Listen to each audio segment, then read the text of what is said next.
ከሄድክባቸው የአውሮፓ ሀገራት በጣም የወደድከው የትኛውን ሀገር? እውነት ለመናገር አሁን እናቴ ያው ጀስት በህይወት ስታልፍ እንደ ድንገት አባቴ ልጆችን ማሳደግ ሲያቅቶ በጣም ተቸግሮ ነበረ። አግባ ሲባል አላገባም አለ። አዘንም ከውስጡ አልወጣም አለ። መጨረሻ ላይ ያው ወደ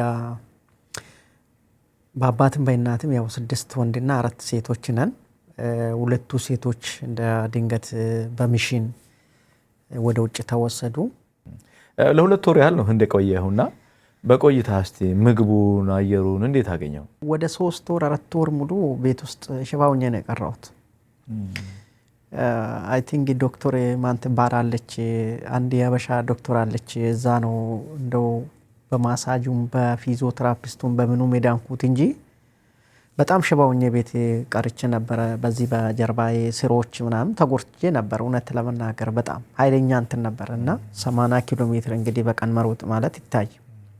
ከ80 ኪሎ ሜትር በኋላ ደግሞ ያው 2 ሰዓት በላው ያው እየዞርን ሄሊኮፕተሩ እስከሚመጣ ድረስ ፈልጎን እስከሚወጣው ድረስ ዝም ብለን እየዞረ ነው ማለት። በትምህርት ቤት ህይወት እንዳልከው እየተመላለስክ ተማር። በረፍት ጊዜ ደግሞ ቀደምም እንዳልከው ሰዎች ወይም ተማሪዎች ወደ ውሃ መጠጣት ወደ መጸዳጃ ቤት ሲሄዱ አንተ ግን ትሮጥ ነበረ።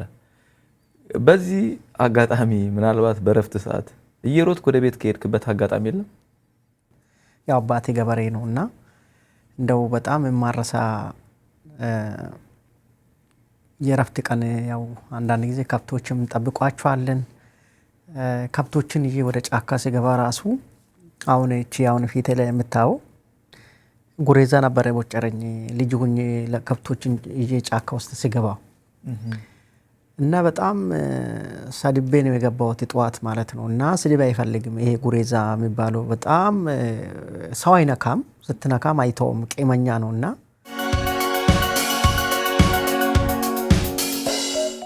ሩጫን 1ኛ ክፍል እያለን የጀመረው ትምህርት ቤት የሚሄደው ትምህርትን ለመማር ይሁን እንጂ የእሱ ፍላጎት ግን መሮጥ ብቻ ነበር። የማያቋርጠው የመሮጥ ህልሙ እውን ሲሆን ዓለምን መዞር ጀመረ። አሜሪካ፣ አውሮፓና ካናዳ ሳይቀር በሁሉም ሀገሮች ተዘዋወረ። አትሌት ተሬሳ ፈከንሳ። ጤና ይስጥልን ክቡራትና ክቡራን ተመልካቾቼ፣ የኛ ሰው በካናዳ በዘላለም ሙላቱ የዩቲዩብ ቻናል ተጀምሯል። ዛሬ የኛ ሰው በካናዳ እንግዲህ አትሌት ተሬሳ ነው። እንኳን ደህና መጣ። እንኳን በሰላም ቆይ። ተመልካቾቼ ለዘላለም ሙላቱ ዩቲዩብ ቻናል አዲስ ለሆናችሁ ዘላለም ሙላቱ ብላችሁ ገብታችሁ ሰብስክራይብ ያደረጋችሁ ቤተሰብ ሆኑ። ላይክ፣ ሼር፣ ኮሜንት ማድረጋችሁን እንዳትዘነጉ።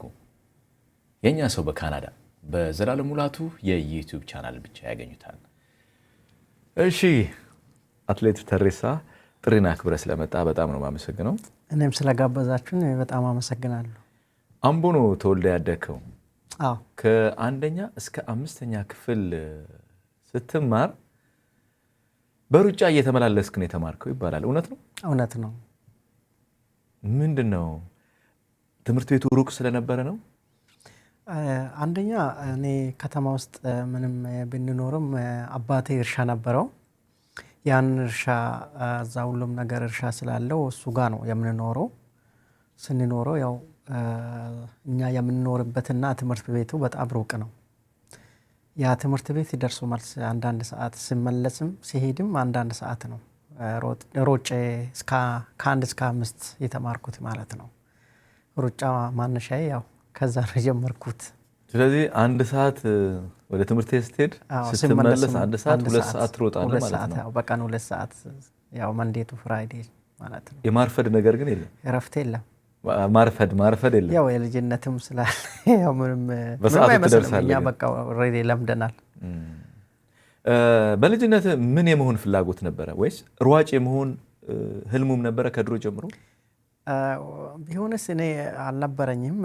ግን ብዙ ካልድገን በኋላ ሯጮችም እያየን በቴሌቪዥን እያየን ነው የሩጫውን ሞር ፎከስ እንዳረግና ያው ወደ ሩጫ እንዲገባ ያረገኝ በጣም ትልቅ ሯጮች ኢትዮጵያ ውስጥ ያሉት እያየን ነው ያደገንን። ያው ሩጫም ዲፕ ውስጥ ገብተን እንድንሮጥ ያረገን እነሱ ናቸው። እኔም ደግሞ ያው በየቀኑ 2 ሰዓት መሮጥ ቀላል አይደለም እያልኩ ነው ከትምህርት ቤት እረፍት ስንወጣም ከልጆች ጋር ያው ውድድር እናደርጋለን። አሰልጣኞች አሉን እዛው አሰልጣኝ ይመጣል። በየቀኑ በቃ እዛው ውድድር እዛ ትራክ አለ እዛ ልክ እንደ ክሮስ ካንትሪ እንሮጣለን ማለት ነው። ከዛ ነው ማነሻው ራሱ የተነሳው።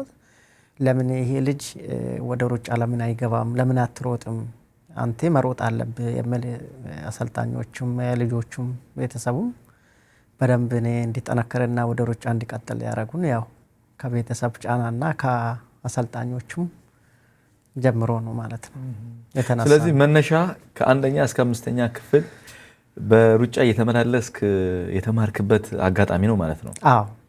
ልጅ ሆነ በጣም የማትረሳው ሁሌ የምታስታውሰው ሯጭ ማን ነበረ? ወይም ደግሞ ለኔ ሞዴል ወይም አርአያ ነበር የምትለው? አንድ ወንድሜም ነበረ ያው ጀስት እሱ እንደኔ ጠንካራ ባይሆንም ወንድሜ በጣም ጠንካራ ነበረ። ከኔ ኋላ ተነስቶ በጣም ጠንካራ ልጅ የነበረው ልጅ ነውና እሱም እንደዚሁ ጎበዝ ነበረ። ሌሎችም ከጎረቤት አብሬ የምንሮጡ ልጆች በጣም ቶፕ ልጆች እኔን የሚበልጡኝ ነበሩ። እንደነሱ ቢሆን ብሮጥ የሚል እምነትም ነበረኝ።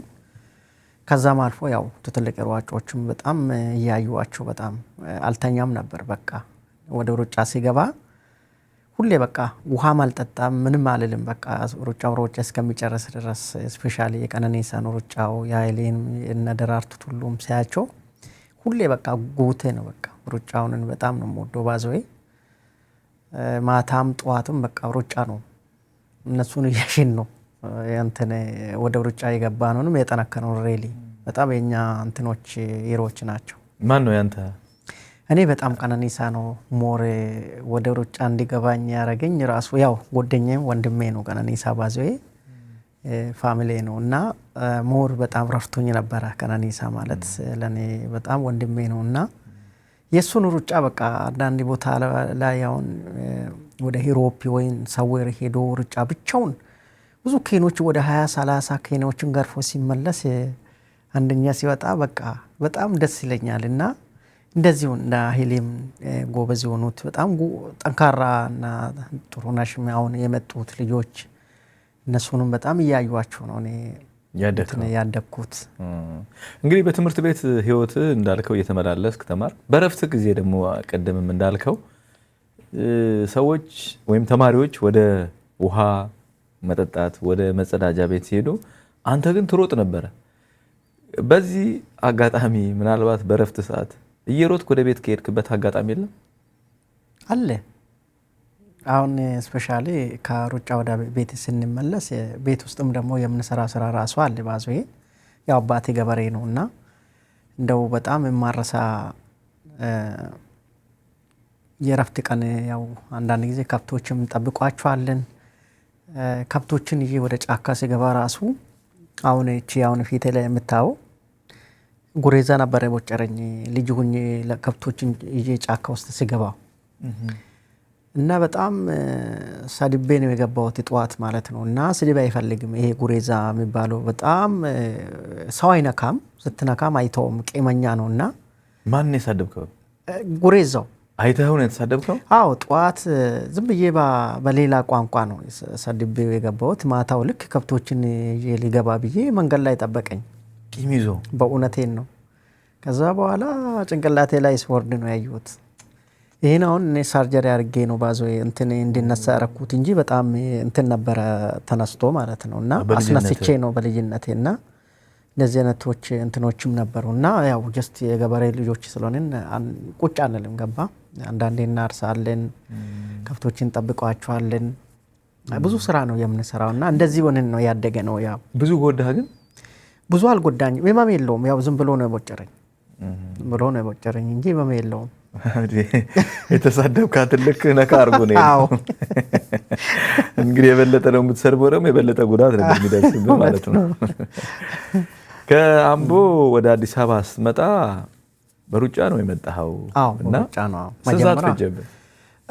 ከሱ በፊት የአምቦ ውስጥ በጣም ብዙ ውድድሮች ነበሩ። እነሱም ሁለተኛም አንደኛም የወጣሁት ነው። ማነሻው አምቦም ስለሆነ ከዛም ስለተነሳሁት ከዛ መልስ ወደ አዲስ አበባ ነው የገባሁት። ከአዲስ አበባ ደግሞ ያው እስቲ ያው እኔ እንግዲህ የምሮጠው ያው አጭር ሩጫ አይደለም፣ በየቀኑ 2 ሰዓት ነው የምሮጠው። እስቲ ልሞክረው እስቲ ከአዲስ አበባ ወደ አምቦ መግባት ከቻልኩ የሚል ነበር ሀሳቤ እና የረጅም ሩጫ ነው እኔ ውስጤ ፍላጎትም የምሮጠው የነበረው እና ከአዲስ አበባ ተነስቼ አምቦ ገባሁት ማለት ነው። አንድ ቀን ከአምቦ ተነስቶ ወደ አዲስ አበባ? አዎ። ስንት ሰዓት ፈጀብህ? ወደ 8 ሰዓት ምናምን ነው ማን ነው ወደ 10 ሰዓት ነው 10 ሰዓት ነው የፈጀብኝ። ከ10 ሰዓት እንግዲህ ትንሽ ያማል፣ በጣም ሽባ ነው የምትሆነው። ያው ወይን ሩጫ ስትሮጥ ቀላል ነገር አይደለም። የ10 ሰዓት ማለት ሳታቋረጠው ምንም ውሃ እየጠጣ የቆምክበት ምናምን አጋጣሚ? ምን መንገድ ላይ ውሃ ምሰጥ እኮ የለም። ያው ጀስት ትሮጣለህ። እኔ የሮጥኩ ሩጫ መጠጣት ብዙ ጊዜ አልወድም ባዞይ። ያው ጀስት ያኔ ውሃ ማንም የሰጠኝ ውሃ የለም፣ ግን እሮጣለሁ ዝም ብዬ ነው። ግን ያቋረጥከው ነገር የለም? ቀጥታ ነው በቃ? አዎ። ከዛ ከአምቦ አዲስ አበባ እንደገባ ኑሮ ነው የጀመርከው አዲስ አበባ? በቃ ሩጫውም ደግሞ ሞር የጠነከርኩትና ወደ ሩጫ እንዲገባኝ ያደረገኝ ደግሞ ከአዲስ አበባ ነው። አዲስ አበባ እንደ መኖር እንደጀመርክ ቀነኒሳ የሚገኝበት ክለብ ውስጥ የሙገር ሲሚንቶ ነው የገባውና እንዴት ልትገባ ቻልክ? እስኪ ይሄንን ሂደቱን ንገረን። መግባት የቻልኩት ሪሊ እኔ ከመናጀሮች ጋር ነው። ብዙ ጊዜ በጣም ጠንካራ ልጆች ስላሉ መናጀሮች ጋር የሚሮጡት ልጆች ጠንካራ ናቸው። እኔ ብዙ ጊዜ በመናጀር ግል መናጀሮች ናቸው የሮጥኳቸው ሩጫዎች ራሱ። መጀመሪያ ያው ፕሮጀክት ምናምን በግል የምትሮጡ አለ፣ በክለብ የምትሮጡ አለ። ነገር ግን ከዚህ ለየት የማደርገው የመናጀሮቹ ጋር የምሰራው በጣም ጫና ትሬኒንግ ነው። አንዳንድ ጊዜ 45 ኪሎ ሜትር የምትሮጥ አለ፣ 30 ኪሎ ሜትር የምትሮጥ አለ። እንደ ፕሮግራሙ ያንን ነገር እንዳያጠነክረኝና ሞር እኔ ትሬኒንግ ሰርቼ ህይወቴን ለመቀየር ነበረ እኔ ፍላጎቴም። ተወሰነው እዛ ሰርቼዋለሁ። ከዛ መልስም ያው ተቀጥሬ በጌታ ዘሩ ክለብ የሚባል ነገር የሚገኘው እዛም ተቀጥሬ ያው መጀመሪያ ያው ዝም ብለህ አትገባም፣ መጣራ ይደረጋል። መጣራ ስታልፍ ነው ያንን ክለብ የምትገባውና ደካማ ከሆንክ ማንም አይፈልግም። ባዘው የጠንካራ ስትሆን ነውና ክለብ የምትገባው መናጀሮች ጋር ነው የምትሰራው። አንደኛ ሰርቪስ አለ፣ ዝም ብሎ የሰው ሰርቪስ አትገባም። ኋላ ያባረርክ ማንም አይፈልግም። እነሱ ውጤት ነው የሚፈልጉት ካንተ፣ አንተ ውጤት ነው የምትፈልገው። ያው ዞሮ ዞሮ ጠንካራ ሆነ ስትገኝ ነው በየቦታ የምትገባው። አሪፍ አሪፍ ክለቦች አሪፍ መናጀሮች ጋር የምትሰራው ያው ጠንካራ ከሆንክ ነው ሰው የሚፈልገውና ማነሻችን ከዛ የተነሳ ነው። የግል መናጀሮች እና ሀጂ ያድሎ እና ኢራፉ የሚባሉ ገመዶ የሚባሉት ማአት መናጀሮች አሉ። ከነሱ ጋር ነው የሰራሁት አብዛኛው። ሙገር ሲሚንቶ ለምን ያህል ጊዜ ቆየ? እዛ ስትቆይስ በጣም በቴሌቪዥን ከምታያቸው ከምትጓጓላቸው ጋር ከታላላቆቹ ጋር ከማን ጋር ለመሮጥ ቻልክ? እውነት ለመናገር ብዙ ልጆች አሉ። ያው ብዙ ጊዜ ያው ሰዎች አየና ኃይሌና ደራርቱና ቀነኒሳ ነው እንጂ በጣም በሚሊዮን የሚቆጠሩት ኢትዮጵያ ውስጥ ማአት ሯጮች አሉ እነ ጥላው ረጋሳ የሚባሉ አሜሪካ ሀገር በጣም ብዙ ታዋቂ ሯጮች አሉ። ባዘይ እዛ ቦታ ላይ ያው እነሱም በግላቸው በግል መናጀር ስለሚሮጡት ያናል ያው ብዙ ልጆች አይተን የምንሮጠው ማአት ናቸው። ቆጥሬም አልጨረስም። ማአት የግል መናጀር በግል መናጀር የሚሮጡ ሯጮች ታዋቂ ሯጮች አሉ። ስፔሻሊ እና ማና መርጋ የሚባሉት እና ማና ጸጋይ የሚባሉት አብሬን ነበረን ጌታ ዘሩ ራሱ ማለት ነው። አሁን አትሌት ፌዴሬሽን ውስጥ የሚሰራ ልጅ ነው መሰለኝ ባልሳሳት። ብዙ በርካታ ሯጮች ነበሩ። እነሱን እያየን ነው እኛም ሩጫ መቀጠል ነው ማለት ነው።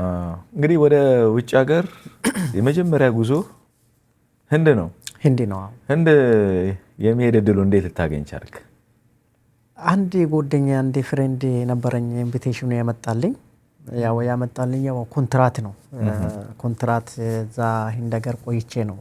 እዛ ትንሽ አንዳንዴ ሀገራችሁ በጣም ትልቅ ሀገር ነው።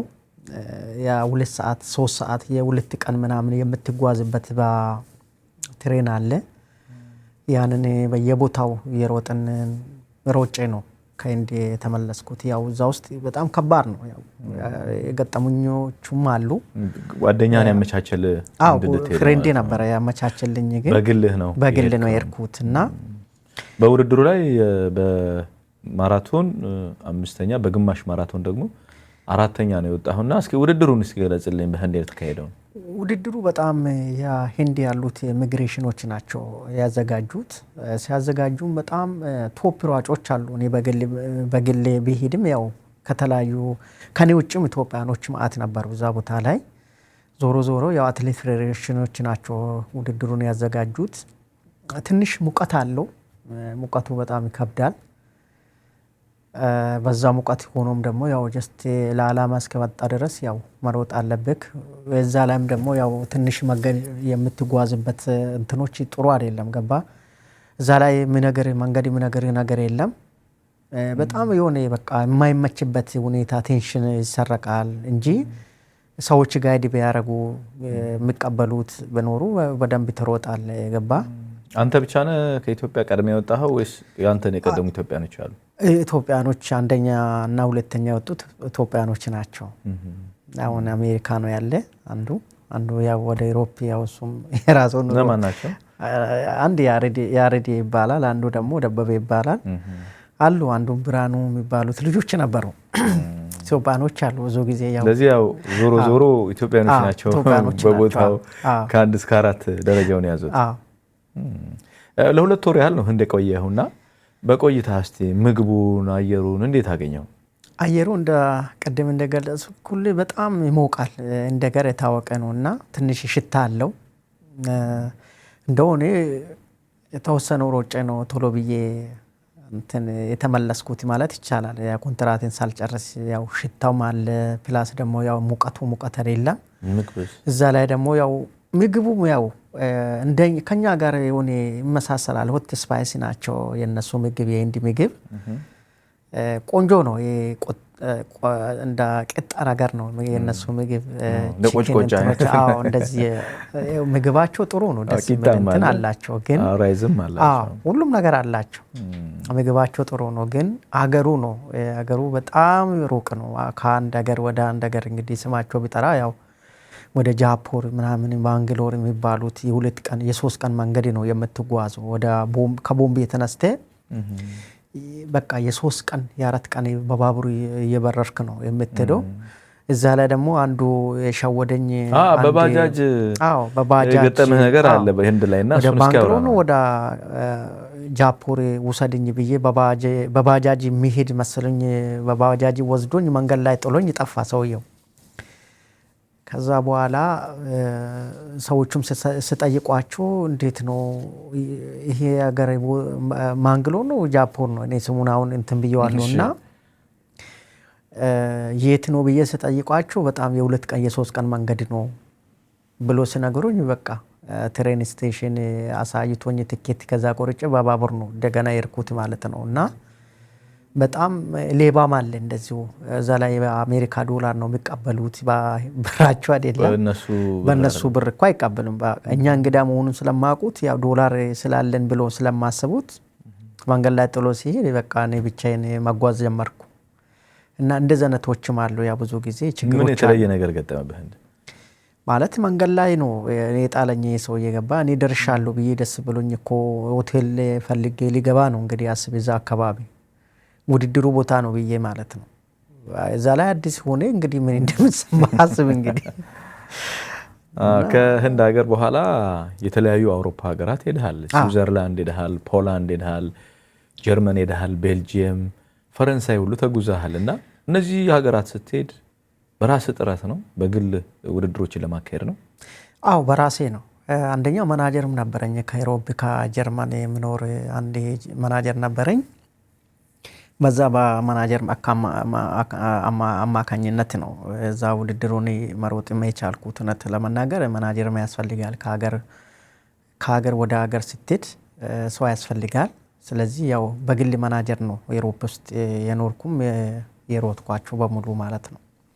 በዚህ በቤልጂየም ውስጥ ያሉት እንትኖች ጀርመንና ቤልጂየም ያው አጠገብ ለአጠገብ ስለሆኑ ግማሹ በመኪናው ግማሹ በባቡር አድርገን ነው ያው አውሮፓ ውስጥ የነበርኩት ማለት ነው ለሩጫ። ውጤቱ እንዴት ነበረ? ጥሩ ነው ውጤቱ። በሳምንት ቅዳምና እሑድም አንዳንድ ጊዜ የሚሮጥበት ውድድሮች አሉ። ሾርት ዲስታንስ ከሆነ እኔ ያው ሩጫን አልተውም። እኔ የተገኘበት ሩጫን አልተውም። ሁሉም ቦታ ነው እና የኔ ሩጫ ያው ጀስት አብዛኛው የኔ ሜዳሊያ ወርቆች ቅዳሜና እሑድ የሮጥኳቸው ናቸው። ቤቴ ውስጥ ወደ 150 እስከ 200 ሜዳሊያ ወርቆች አሉ ቤት ውስጥ እና ምናልባት ያው በኋላ እና እዛ ማራቶንም ያው በወር አንዴ ሁለትም እሮጣለሁ። እንግዲህ አንድ ማራቶን 3 ወር 4 ወር እኮ ዝግጁ መሆን አለብኝ እንጂ ያው ጀስት ሌላ ውድድር መሮጥ በጣም ከባድ ነው። እረፍት ይፈልጋል፣ ምግብ ይፈልጋል፣ በጣም የሆነ በቃ ዲሲፕሊን ይጠይቃል እና እንደፈለክ ሩጫ መሮጥ አትችልም እና ጉልበት ይበላል እና እኔ ያው ጀስት ከኑሮም ከምኑም ያው ራስን ልታወጣ ያው ብዙ ነገር ጥረት ታደርጋለህ። ብዙ ውድድሮች ያው በሳምንት አንድ ጊዜ ያው ቅዳሜና እሑድ በሁለት ሳምንት ውስጥ 2 ጊዜ ምናምን እንደዚህ አይነቶች እንትኖች ነበር አብዛኛው የሮጥኳቸው ኢሮፕ ውስጥ ያሉት። ኢሮፕ ከሮጥክባቸው ሀገሮች ውስጥ ጀርመን ለመጥፋት አስበህ ነበረ፣ ግን ሀሳብህን ቀየርክ። ምንድነው ሀሳብ ያስቀየረ? ማለት አሁን እዛ ያሉት ሯጮችም ስለነበሩ ያው ማናጀሬም እዛ ነው እና ጠይቄያቸው ነበረ እና የስራ ጥረትም እንዳለ እና ወረቀት አይሰጡም ብሎ ስነገሩኝ በቃ ጥዬ ገባሁት። አይ በጊዜ ወደ ቤት ይቅርብኛልክና ጀርመን ስመክሩ ሰምቴ ያው በዛ እንትን ማድረግ አለብኝና ያለ ወረቀት ደግሞ ያው እንደምታውቅ ነው ያው ነፃነት የለምና እዛ አንፃር ነው ጥዬ የገባሁትና። ከሄድክባቸው የአውሮፓ ሀገራት በጣም የወደድከው የትኛውን ሀገር? ስዊዘርላንድ ነው የወደድኩት። በጣም ቆንጆ ናት ስዊዘርላንድ። ኔዘርላንድ የሚባሉት ስቴቶች፣ ፖላንድ እንደዚሁ ፈረንሳይ ቆንጆ ናቸው። ኢሮፕ በሙሉ እውነት ለመናገር ኦስትሪ በጣም ቆንጆ እንትኖች አገር ናቸው። ኢሮፕ በጣም ነው የምወዳት ለኑሮ ማለት በጣም እንደኛ እዚህ እንትን ያሉት አይደለም። እዛ ሰዎቹም የተረጋጉ የሚጫወቱ ዲሲፕሊን አላቸው። ትራፊክ የለም። ሁሉም ይበላል፣ ይጠጣል፣ ቢራም ጠጥቶ ኢንጆይ የሚያደርጉ ሰዎች ናቸው አብዛኛው ኢሮፕ ሰዎች። ጭንቀት አይችሉም እና እንደዘነት እንትን ነበረን። ምን ያህል ጊዜ ቆየ ስዊዘርላንድ? ስዊዘርላንድ ምን ያህል ጊዜ ቆየ? ኢሮፕ ወደ 6 ወር 7 ወር አንድ ላይ ቆይቼዋለሁ ማለት ይቻላል። እሺ ወደ ቤተሰብህ እንምጣና ለረጅም ጊዜ ያላያቸው 2 እህቶች ነበሩ። ጀርመንና ፈረንሳይ ነው የሚኖሩት።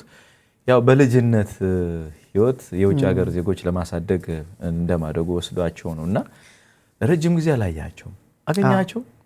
አገኟቸው። መጨረሻ ላይ ያገኟቸው። እውነት ለመናገር አሁን እናቴ ያው ጀስት በህይወት ስታልፍ እንደ ድንገት አባቴ ልጆችን ማሳደግ ሲያቅቶ በጣም ተቸግሮ ነበረ። አግባ ሲባል አላገባም አለ። አዘንም ከውስጡ አልወጣም አለ። መጨረሻ ላይ ያው በአባትም በእናትም ያው 6 ወንድና 4 ሴቶች ነን። 2 ሴቶች እንደ ድንገት በሚሽን ወደ ውጭ ተወሰዱ። እኛም ያው ልጆች ነን አላወቀንም። ያው ጀስት ከ18 ዓመት ወደዚህ ልጆች አታገኙም የሚባሉ ኢንፎርሜሽን አለን። ግን ከሄዱ በኋላ ነው ነገሮቹን አይናችን ይበራልን እና የሄዱበትም ደግሞ አልተናገረንም። የልጆና አታስታውስም? አዎ ልጆኛ ያስታውሳሉ። እርግጥ ያው ብዙ እንደዚህ ራሳችን እንትን ብለን አይደለም። ያው በደንብ ብናቆም አንሰጣቸውም ነበር እና ብቻ ወደ ኢሮፕ እንደሄዱ ነው የሚነገሩን እና የሰጡትም ድርጅትም አዲስ አበባ ውስጥ ያሉትም ጠይቀናቸው ምንም አንድ ደብዳቤ ልኩን ነበር። ያ ደብዳቤው 18 ዓመት ነው እጃችን ላይ የቆየውና ያ ደብዳቤ ስማቸው እንደተቀየረ አባታቸው እንደተቀየረ እንደዘነት ነገሩን ነው። እኛ እንግዲህ ፌስቡክም የለንም። በስንት ዓመት አገኛቸው? በምን አይነት መንገድ ስታገኛቸው ቻለ? እኔ ያገኘኋቸው ብዙ ጊዜ ያልፈለኳቸው እንትን ቦታ የለም። ብዙ ቦታ ነው የፈለኳቸው። በፌስቡክ ነው መጨረሻ ላይ ያገኘኋቸው። ስማቸውም ተቀይሯል። አባታቸው ስምም ተቀይሯል። በሌላ ስምና በአባታቸው በሌላ ስም ነው የፈልጌ ያገኟቸው ማለት ነው። ያቺ ወረቀት እኛ ጋር የነበረችው ወረቀት ነው። በዛ አማካኝነት ነው ያገኟቸው ማለት ነው። ከ23 ዓመት በኋላ ነው። ከ23 ዓመት በኋላ ፌስቡክ ላይ ያለውን መልእክት ተመልክተው ነው? አዎ ፌስቡክ ላይ ካገኟቸው በኋላ ነው። እሱ ራሱ በመከራ ነው ማለት ወንድም የኛ ወንድም አይደለም ጋንተ እስከምሉ ድረስ እስከምንጣላ ድረስ እኔ ይቶች ስለሆናችሁ ነው ብዬ በቃ በፈረንሳይኛ ነው እነሱ ፈረንሳይኛ ነው የሚችሉት። እዛ ሄደን ያገኛቸው መጨረሻ ላይ እነሱ ጋር ከተስማማን ከተነጋገርን በኋላ ነው ማለት በቀላሉ አይደለም ያገኟቸው ማለት መቼ እንደወጡ አይናቸው ላይ ምን ነበረ፣ አንገታቸው ላይ ምን ነበረ፣ መቼ ነው የወጡት፣ አባታቸው እናታቸው እነማን ናቸው፣ የመጀመሪያ አባታቸው ወንድሞቻቸውን እስቲ ነገሩን ተብዬ ያን ሁሉ ከነገርኳቸው በኋላ ነው እነሱን ያገኟቸው። ከዛ በኋላ ነው ታውቀን ጀርመን ሄድኩ። እነሱ አንዷ ጀርመን አንዱ ፈረንሳይ ነበረች ለትምህርት እዛ ጀርመን ሄዳ ትልቋ ጋር ሄጄ ትንሿም ከፈረንሳይ መጣ እዛ ጀርመን አብረን። እነሱ ግን ይገናኙ ነበር እህትማማቾቹ? አብሮ ነው አንድ ቤተሰብ ነው ያሳደጋቸው። አይ ፈረንሳይ እና ጀርመን ስለተለያዩ ይዳወላሉ፣ እዛው ቅርብ ስለሆነ ይዳወላሉ፣ ይገናኛሉ። ያው አንድ ቤተሰብ ናቸው ያሳደጋቸው። ስለዚህ ያው ስልክም ሆኖ ለባባቡር እኮ የሚገናኙ ናቸው እዛው ስለሆነ እዛ ጀርመን አገኘኋቸው። እዛ በደንብ አንድ ሳምንት ከነሱ ጋር ቆይቼው ወደዚህ ተመለስኩ። ከዛ በኋላ ወደ ሀገር ቤት እያቸው ሄድኩ። ኢትዮጵያ መጡ? የዛሬ 3 ዓመት አካባቢ መጡ።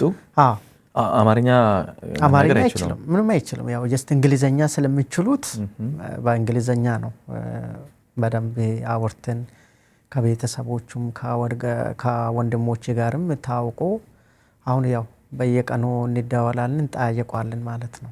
አሁን ቤተሰብ ሆነናል በቃ። ምንድነው ስሜቱ ስታገኛቸው የነበረው ስሜት? እስኪ ያው አለቀስኩት። በጣም ቀላል ነገር አይደለም። ገባ ከ23 ዓመት በኋላ ማለት በችግር ምክንያት እንደዚህ 2 ሰው ማጣት ማለት ቀላል ነገር አይደለም። ያው እነሱን ለመፈለግም ብዙ ብር ነው የጨረስኩት። ጉልበቴን ብትል ብሬን ብትል ብዙ ነገሮች እጨርሻለሁ። እኔ በጣም ብዙ ብር ነው የጨረስኩት እና መጨረሻ ላይ ደስ አለኝ። ያው እነሱን ማግኘት ልፋቴም ከንቱ አልቀራም እና በጣም ደስ ብሎኝ ነው። ያው እነሱም አሁን ደስ ብሏቸው ትጠያየቃላችሁ? አዎ ለነሱም ቁስል ነበረ ማለት ያሳደጋቸው ምንም ቢኖሩም ያው ቤተሰብ ማጣት ከየት ነው የመጣ ነው የተገርነን ወገኑ ቤተሰቦቻችን ማን ነው ማለታቸው አይቀርም። ገባ ስሜት አለና የሰው ገር ላይ ገባ ምንም ቢሆን ያው እዛ ፈረንሳይ አይደለም ኢትዮጵያዊ መሆኑን ያውቃሉ። ግን ያለ ወላጅ ያለ አባት እናት መቅረት ማለት ለነሱም በጣም ቁስል ስለሚሆን ያን ሁሉ ወደኛ ተቀላቅሎ ያው ቤተሰቡንም በሰላም ከኛ ጋር ተቀላቅሎ አሁን እንደዚህ በዚህ ሁኔታ እንደዚህ ነው ያለ ነው ማለት ነው። ያው መገናኘታችሁ ራሱ ትልቅ ነገር ነው፣ ደስ ይላል። ከአውሮፓ ጉዞ በኋላ ወደ አሜሪካ ነው በቀጥታ ያቀናኸውና አሜሪካም የሄድከው ለውድድር ነው። ግን 3 ዓመት ነው የቆየው። 3 ዓመት ምን ስትሰራ ቆየ? መጀመሪያ አሜሪካ እንደሄድኩ ምንድነው ያረኩት ተመልሼ ነበረ ትሬኒንግ ሰርቼ ውድድሩም ሮጬ ነው የተመልሼ ሄድኩት ነበር ወደ ኢትዮጵያ። ከዛ ሲመለስ ወደ አሜሪካው ያው ቀጥታ ወደ ሩጫ ገባው። በእያንዳንዱ ውድድሮች ያሉበት ከስቴት ወደ ስቴት በደንብ ጠንክሬ ለመስራት ወስኜው ያሉት ድንገት አንድ ሩጫ 100 ኪሎ ሜትር የሚባሉ ሩጫ አግኝቼ ወደ ውስጥ ቨርጂኒያ እዛ ውስጥ ሄድኩ ማለት ነው። ከአሰልጣኝ 100 ኪሎ ሜትሩ ማለት ወደ 8 ሰዓት ምናምን የሚፈጅ እንግዲህ ከአዲስ አበባ አምቦ ገብቻለሁ ያልኩ አይነት ነው እና ያ ርቀት 10 ሰዓት የሚፈጅ ሩጫ ነው። ሩጫው ከአሰልጣኝ ታደሰ ከበደ ጋር ትንሽ ተጋጭታችሁ ነበር። እንደውም አንተ አትሮጥም ይሄን አትችልም ብሎ አንተ ግን 100 ኪሎ ሜትር ነው እሮጣለሁ እወዳደራለሁ ብለህ ነበርና ትሬኒንግ እያሰራኝ የነበረው እሱ ነበረ። አቶ ታደሰ ከበደ ይባላል። ተቀበለንም እሱ ነውና እንደ ድንገት ሩጫ በጣም ከባድ ነው፣ ሰው ይገላል እና አትሮጥ፣ አትሊስት 42 ኪሎ ሜትር መሮጥ አለብህ እንጂ ይሄን ሩጫ እንዳትሮጥ፣ ምናልባት ይሮጣለሁ ካልክ እባክህ ባዶ ሳጥን ከመሮጥ በፊት ባዶ ሳጥን ገዝተህ አዘጋጅ ስትመለስ ያው ሬሳን ስለምትመለስ መሞት አይቀርም ብሎኝ እሱ እኔ አንተና ያለድም ብሎ እምብስልኝ ያው ጀስት አንድ መላኩ የሚባል መላኩ ተፈራ ይባላል። በጣም ባለውለታዬ ነው። እዚህ አጋጣሚ እሱ ነው ይዞኝ ሄደው ማለት ነው። ከዲሲ ወደ 5 ሰዓት እስከ 6 ሰዓት ይፈጃል። ውስጥ ቨርጂና በጣም ገጠር ውስጥ ጫካ ነው ያሉበት ሩጫም ያዘጋጁበት። እዛ ይዞኝ ሄደ። ከመሮጥ በፊት ግን ትፈርማለህ። ይገርማል። ሩጫውን ፈርሜ ነው የምትሮጠው። ምናልባት ከሞት ኃላፊነት አንወስድም ብሎኝ ኢንተርቪው ራሱ ነበረኝ። ይገርማል። እዛ ቦታ ላይ እንዴት ነው ጥቁር ሮጦ አያውቅም ሩጫው እንዴት ደፍሬ መጣ የሚል መጀመሪያ ኢንተርቪው ነው ማረጉልህ ከሩጫ በፊት። ከዚህ በፊት ያው ነጮች ቻይኖች ናቸው በሳይክል ብዙ ቦታ ትሬኒንግ የሚሰሩ 1000 ስንት ሺህ በሳይክል የሚሄዱት ሰዎች ናቸው። የተለመደ ነው። ረጅም እንትን ሳይክል የሚነዱ የሉም እንደዚህ አይነት ሰዎች ናቸው የኖሩጫ የሚሮጡት። ትሬኒንግ በቂ ትሬኒንግ የሰሩት ናቸው የሚሮጡት። እና አንተ እንዴት ደፍሬ እንዴት መጣ ብሎኝ መጀመሪያ ተሰምቶኝ ነበር። ሩጫ ራሱ እንዴት አንተ እዚህ ቦታ ላይ እንዴት ትመጣለህ ሮጣለሁ ብለህ ነው ወይስ እንዴት ነው አሉኝ። ዋይ ኖት አልኳቸው። እኔ እንደው ይሄ ሩጫ ነኝ የማሸነፉ ስላቸው ግር ብሎ አትሌቶች እዛ ውስጥ ያሉት ያው ጥቁር እኔ ብቻ ነኝ ብዬዋለሁ። እና አዩኝ። ከዛ በኋላ ናፈርም ተባልኩ። ሩጫውንም ፈረምኩ። ከሞት ግን ያልጠየቋቸውም የምል ነው የፈረምኩላቸው። በጣም አስፈሪ ነው ማለት ነው። በዚህ ደረጃ አስፈሪ ቦታ ነው ያው ማለት ከዚህ በፊት አልተለመደማ። ያው ሰው ጀስት 42 ኪሎ ሜትር በላይ ያው የሚሮጠው አበሻ የለም። ያው እንደምታውቀው የታወቀው 42 ነው። ይሄ 100 ኪሎ ሜትር ነው። ከአዲስ አበባ ናዝሬት ማለት ነው። ከአዲስ አበባ ወይ ናዝሬት፣ ከአዲስ አበባ ወይ አምቦ እንደዚህ በላው 100 ኪሎ ሜትር ማለት አጭር ሩጫ አይደለም። በጣም 42 ኪሎ ሜትር ስንት ነው? 42 እና 42 ስንት ነው? 84 ፕላስ 16 ስትጨምሮ ስንት ነው የሚሆነው? 100 ኪሎ ሜትር ማለት ነው። ስለዚህ ያንን ነገር ፈረምኩላቸው። ሩጫ ውስጥ ገባን። ሲገባው ሩጫ ተጀመረ። በቃ መሪው እኔ ነኝ። ጠፋህ አሉ። ይሄ እንደውም የሰማሁት እኔ ጫካ ውስጥ ትክክለኛ የሚመራችሁ 100 ኪሎ ሜትር የሚመራ መስመር ነበረ። አንተ ነበር እየመራ ሄድከው። ከዛ በኋላ ተሳስተ ሌላ መንገድ ስትሄድ አንተን የሚከተሉ ሯጮችም ይዛቸው ጠፋ። አንተም ጠፋ፣ እነሱም ጠፉ። በኋላ እንደውም በሄሊኮፕተር ነው የተገኛችሁት ይባላል። እውነት ነው? ትክክል ነው። እንትን ነበረ። ይገርማል። አንደኛ እኔ እንዴት ደፍሬ እንዴት መጣ የሚልም ውስጥ ነበረኝና እስከ መጨረሻው ውስጥ ቆየን ሩጫ ለው ብዬ መሪው እኔ ነበርኩና ሳው በጣም እየቀለለኝ በጣም እየጠፉ እየራቁ መጡ ሯጮች ማለት ነው። አንድ 4 ሰው ብቻ ነው ይዞኝ የነበሩት እኔም ጋር ፎሎ ያረጉኝ የነበሩትና እዛ በኋላ ያው ምልክት የለም። ምልክቱ ቀለም ነው፣ መንገድ ላይ ነው የሚቀቡትና ያቺን ቀለም ነው ያየን እንግዲህ የምንሮጠው ማለት ነው። ቢኮስ አንደኛ ርቀት ስላለው ሰው ቆም አይችልም። ይሄንን ነገር በምልክት ነው የተወሰነው የምትሄዱ። በጣም ርቆ ነው የሚቆሙት። ውሃ የሚሰጡበት ወይ 40 ኪሎ ሜትር ወይ 50 60 ኪሎ ሜትር ላይ ነው ቆሞ የሚሰጡ። የየቦታ የለም። ጀርባቸው ላይ ውሃ አላቸው፣ ምግብ አላቸው። እኔ ምንም ያስኩትም ነገር የለም እውነት ለመናገር። ያንን ነገር ተጀመረ።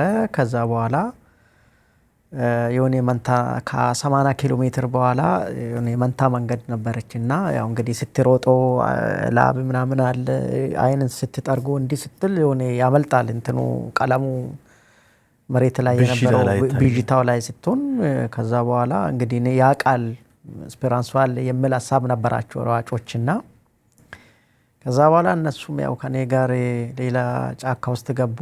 መንታ መንገድ ውስጥ ሲገቡ ከዳኛም ከሯጮቹም ከውድድሩም ተለያየን ማለት ነው።